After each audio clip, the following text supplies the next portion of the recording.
네, 관련된 이야기 정책사회부 이은후 기자와 함께 얘기 나눠보겠습니다. 자, 어서 오십시오. 앞서 봤습니다만 좀 추가 설명이 필요할 것 같은데요. 한 주마다 한 번씩 쉰다? 뭐 그런 개념인가요? 주휴 시간, 주휴 수당 설명 좀 부탁드립니다.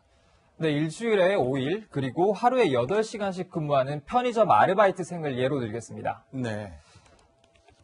자, 이번 주 월요일부터 금요일까지 이렇게 모두 일을 했다면 네. 이 현행법상 일을 하지 않는 저 일요일에도 이 하루치만큼의 급여를 더 받아야 합니다. 네.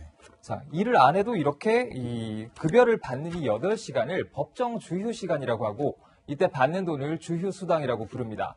네. 그리고 법상 의무는 아니지만 일요일에 더해서 이 토요일에도 급여를 주기로 노사가 약속할 수도 있는데요. 이를 약정 주휴 시간이라고 부릅니다.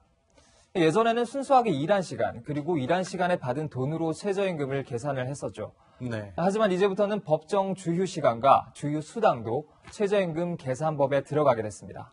좀 궁금한 게요. 이제 화면에 보시면 알겠습니다만 저 일요일에 표시된 저게 이제 그동안 계속 있었던 건데 왜 이번에 이렇게 논란이 되는 거죠?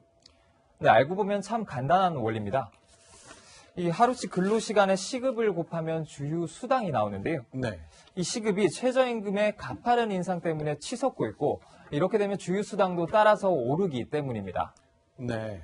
자, 아까 그 아르바이트생의 예를 다시 한번 들어보죠. 네. 3년 전에는 일주일 주휴 수당이 44,000원 정도였다면 네. 내년엔 67,000원 정도를 이렇게 줘야 합니다. 네. 근데 일하지 않는 시간에 주는 돈 치고는 이 아주 큰 차이인데 반발이 갈수록 심해질 수밖에 없는 이유입니다. 자, 그러니까 오늘 국무회의를 통과한 것이긴 합니다만 이제 1월 1일 이제 며칠 남지도 않았거든요. 자, 이은우 기자 보기에 이거 1월 1일부터 시행 가능합니까? 네, 정부는 임금 체계를 바꿀 의지가 있는 경우에만 네. 이 처벌을 최대 6개월 유예해 주기로 했습니다. 그런데 임금 체계를 바꾸는 것 참 쉽지 않습니다. 노조가 없는 경우엔 근로자 절반 이상의 동의를 얻어야 하고 노조가 있는 경우엔 노사의 합의가 이루어져야 합니다. 전문가는 이를 위해 정부가 준 6개월이라는 시간이 너무 짧아서 노사 갈등의 새로운 불씨가 될 수도 있다고 말했습니다.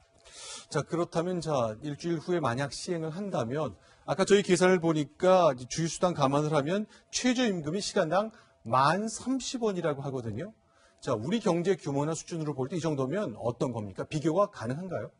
네, 우선 아르바이트만으로 이 생계를 꾸리는 프리터족의 천국, 일본을 예로 한번 들어보겠습니다. 네.